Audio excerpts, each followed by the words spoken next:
Good morning, everybody. So, how do you create followership in a team? What is one of the best ways you can do that? And there are many different ways. So, this morning I have come up with 5 different keywords I believe you can use as a framework to grow yourself in leadership anywhere at work or in social situations. So, the first one I've got here is confidence. I hope you can see that. Confidence you need as a leader in a team. You need confidence to speak. You need confidence to exercise instructions. You need confidence to engage with people. Relationship building is very, very important. And I think most of the time, some people believe they can't lead because they're lacking experience. But I think some people learn better when they go in the deep end. Just jump into it and learn. The more you practice, you get comfortable with yourself because we all grow in life. We learn through failure, but you need confidence. And you get confidence, as we know, by doing different exercises. And when you build that confidence up and you start leading, and even if you make mistakes, and you reflect on that, your confidence can increase and you become a better leader. Now that's number one. Number two, you need power. And you think, right, power, oh no, I'm not a dictatorship. Power is basically, for example, I'm a former teacher. I had the power to tell my students off. So like, for example, if my student comes to my class late in college, if it's 5 minutes, I had the power to say, no, you can't come in, sorry, because it was written in college policy. And that part of it is authority, okay? So power is telling someone off, okay, for example. And the next part, I've kind of said it already, authority, which is number 3.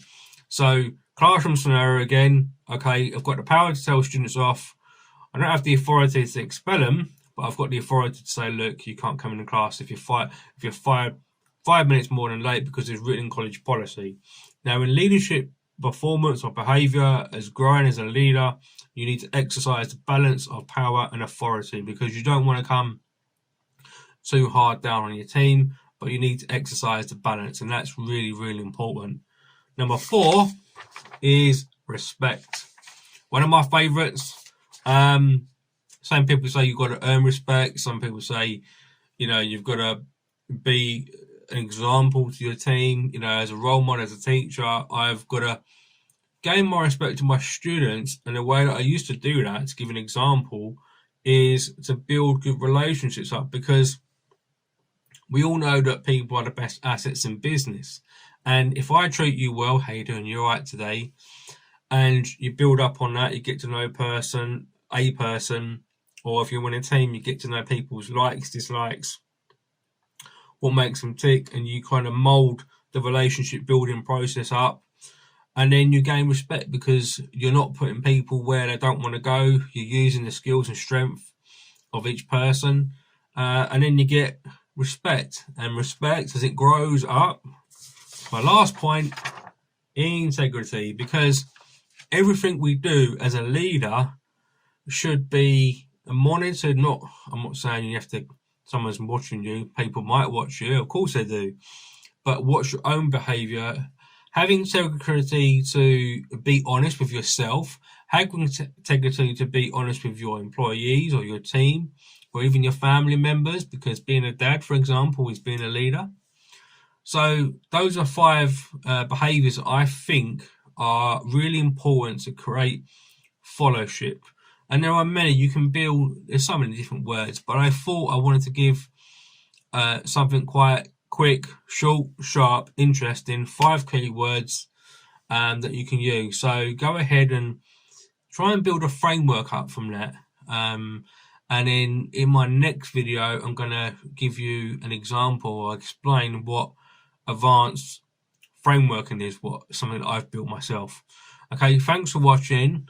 Keep watching these videos if you want to grow as a leader. If you want to experiment, or if you want to grow as a servant leader, check out my course up above. I've written a course, it's really good. It's designed for businesses really, or students.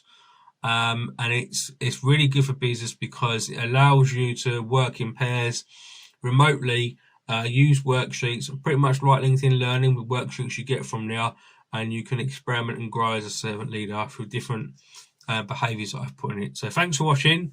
Keep watching these videos. I hope they're inspiring and they give you a bit of knowledge on knowledge. I enjoy making them, and I'll see you again soon on one of my next leadership development videos.